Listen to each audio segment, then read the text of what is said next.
Hi, I'm Dr. Dave Hayes, and today I want to talk about Xi Pelosi, Taiwan. Oh my! Right? We have a lot of stuff in the news about Nancy Pelosi visiting Taiwan and Xi urging his government to win hearts and minds. And honestly, I really think we're going to end up talking about who's losing whose hearts and minds over all this. Okay, so in the news, we have Xi Jinping. I get these CNN things, meanwhile in China, right, every morning. And today's was that the Xi Jinping is calling on the Communist Party to win hearts and minds in Hong Kong and Taiwan, right? He wants them to reach out, and I'm not sure if from the CNN article, I'm not clear whether he actually used the term hearts and minds, but that was one, call he's making. And context, right? We're at a point in time where Xi is about to get a third term as president of China.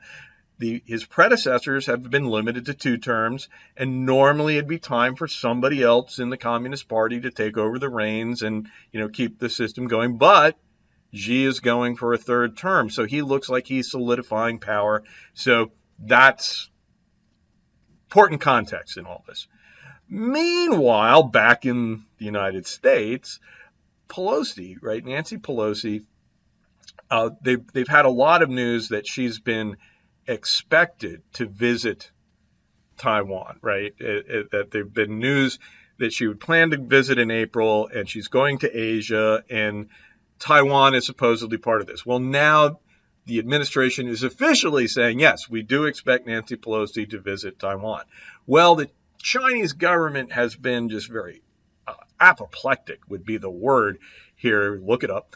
But they've been just really, freaking out would be the other way of putting it over this, warning of dire consequences, saying that you're going to threaten the relationship between China and the United States, and, just really, really making threats of unspecified but significant consequences, right? There's no specific military threat, but they are saying, no, this is going to have consequences. I can't believe you do this. Why would you do this?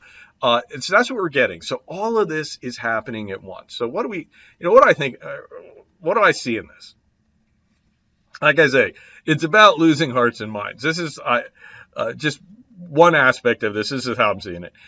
Interesting to note that there's this thing called the United Front Work Department as part of the Communist Party in China. And the United Front was a Maoist idea that goes back to the original revolution, so 100 years old, just had a 100th anniversary. The idea of the United Front is that the communists would ally with non-communists to achieve their goals of originally, defeat the Japanese, establish a national government in the face of all, China back then had been just sliced and diced by the world. And I think that's an important thing to keep in mind, that their history is very much about their country being pulled apart and dominated in different ways by different countries. And that motivates them nationally in a lot of ways, I think is fair to say. But the United Front Department is about reaching out to other people, and it's kind of their public diplomacy shop, if you will. And Xi called on them to rally all Chinese people, both at home and abroad, to realize national rejuvenation. And this is interesting. One, just the idea, okay, you're going to try to win hearts and minds. The problem with doing that is, are you willing to commit? Are you willing to moderate something? Are you ever willing to not do what would otherwise be in your interest? Or is this just spin for your normal policies, right? That's always the question I ask when you go out to win hearts and minds. Are you really going to change your rules, change your interests, and make winning the hearts and minds an objective that you're willing to compromise your own other interests on?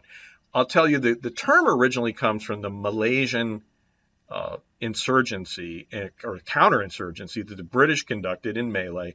And they were, interestingly, there was in Malay, there were the ethnic Malay, and then there were the ethnic Chinese. And the communists were amongst the ethnic Chinese. It's a huge part of the British counterinsurgency effort was to defeat the communists and to also separate the Chinese, ethnic Chinese, away from them, right? And to make them, identify with Malay, to say, no, we're Malaysian, not Chinese. And so that's interesting. But the key thing about it is to use that term, winning hearts and minds, is a bit problematic, right? Because it's got this history. But also, in this work department, right, they're trying to rally Chinese people.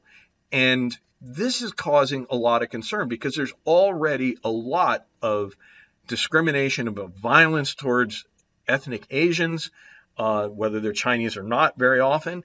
And so trying to reach out and get your ethnic populations abroad to identify with you kind of has a real downside, right? You're fighting nationalism, and you are exposing these folks to kind of the conspiracy. You're stoking the conspiracy theories, right? That, oh, this is a fifth column and that sort of thing.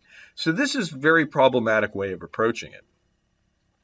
Another question that comes up, the administration is saying China is misunderstanding the U.S., right? That a lot of their reaction to Pelosi is based on a misunderstanding that she's, yes, she's third in line, and yes, she's a Democrat, but it's not the same thing as Biden visiting, right? And so they feel that the administration is putting out that they think that a lot of this Chinese reaction is they think that something's happening here that they would have to react to, right? And maybe that, or they're just exaggerating the importance of the visit beyond what we understand.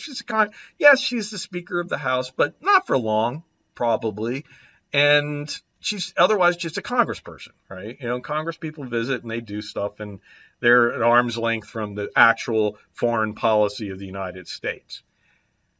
But does that really matter, right? And the question that I see what I see in that is, hey, look, and Chinese have that misunderstanding, right? You could try to talk them out of it, but you've got to deal with the understanding they have, right? And the question I have is Xi under pressure, right? Are we going to see some difference in the response, or is it what's fueling the response that as Xi is moving towards a third term, an unprecedented third term? Sure, he's powerful and he's got this locked up. There got to be people that silently are against it. And I mean, this has got to be a more touchy period, right? And one in which different, policy stances may be necessary. And so you may be seeing, this need. And I look at all the statements the Chinese have said about there will be consequences, blah, blah, blah, blah, blah. Just hyperbolic threats. And when you read them, you're like, really? It's a congressperson visiting a country. Come on. The thing is, though, that they've issued these warnings, and there's a question of, hey, are we in a situation where for Chinese domestic politics, reasons of Chinese domestic politics, they may do something that doesn't make sense internationally or is not their normal thing, right? And so, I'm in no way would I suggest Pelosi shouldn't visit, and believe me, in the U.S. domestic politics, we can't, she can't not do that. But this is an interesting time, right? And so it's something to keep watching. But the bottom line, the big question I have is, who's winning hearts and minds here? Who's going to win whose hearts and minds? And, China's in a situation that I just really kind of look at it and said, all right, you probably should be going out there trying to win hearts and minds. You should probably be trying to do that because, honestly, Russia's fear and intimidation plan is going exactly nowhere. You should look at Russia and what it's tried to do with Ukraine and see that, that is not going to work out internationally, right? Now, it might be helping Putin to solidify his strength in ways that, and Xi is about to do it anyway, but, I think a lot of the reason that behind what Putin's doing is about maintaining his position, solidifying it, centralizing power. If China is trying to manage the world a little more, because China has a lot more at stake in the global economy in a lot of ways, then you should really be trying a charm offensive. You should really be going a different direction than Russia. At the same time, though, everything they do with regard to Pelosi is going to be blowback, right? And it's going to, they may do the exact opposite of winning hearts and minds. And I think in a lot of ways they're going to lose them. Same time, U.S. clearly losing hearts and minds because, we are not walking softly with Taiwan. And I don't know that we're going to, right? Once upon a time, the U.S. kept Taiwan at arm's length because, as part of, we have a one China policy. Officially, the United States says that, yes, Taiwan is part of China. And that was part of our Nixon's reproach to China and trying to get them away from the Soviet Union during the Cold War. At the time, the big bad was the Soviet Union. Who cares about Taiwan? It was a military dictatorship, right? Who the hell cared about that little country? Well, now China, if you could get an ally against Russia. Well, now China's the big bad, right? And you're looking at Taiwan, and Taiwan is now a democracy, right? And so, whoa, wait a minute. The U.S. may find this one China policy to be increasingly untenable in face of U.S. domestic approach. And so, when it comes to, we're not going to win any hearts and minds. I think that's part of it. So that's why I say I think everyone in this process is about to just lose some hearts and minds. So stay tuned. Normally, I expect these things to come and go. There's kind of a Groundhog Day aspect to Taiwan, right? And these threats over it. This time, I'm kind of wondering, are we going to see something different? What are the consequences that Xi is going to do if he does them? I'm not predicting any kind of military blow up, but something more substantial might happen here. So we want to keep our eyes peeled. Thank you for watching my short rant. I hope it was short and not too much of a rant. I'm Dr. Dave Hayes, and though I teach at Troy University, this video is my own work. Troy University has neither approved nor reviewed the content. So there. And if you want to learn more about Troy anyway, figure out who would hire a guy like this, you can always go to www.troy.edu. I also am going to have a little card popping up here that you can go see my bio and some information about where I teach, which will descend to shameless self-promotion. But I want more students. What can I say? And finally, the music you've been listening to is Tonight at 8 by Shane Ivers. So thank you for listening, and I hope you'll come back and enjoy another short rant.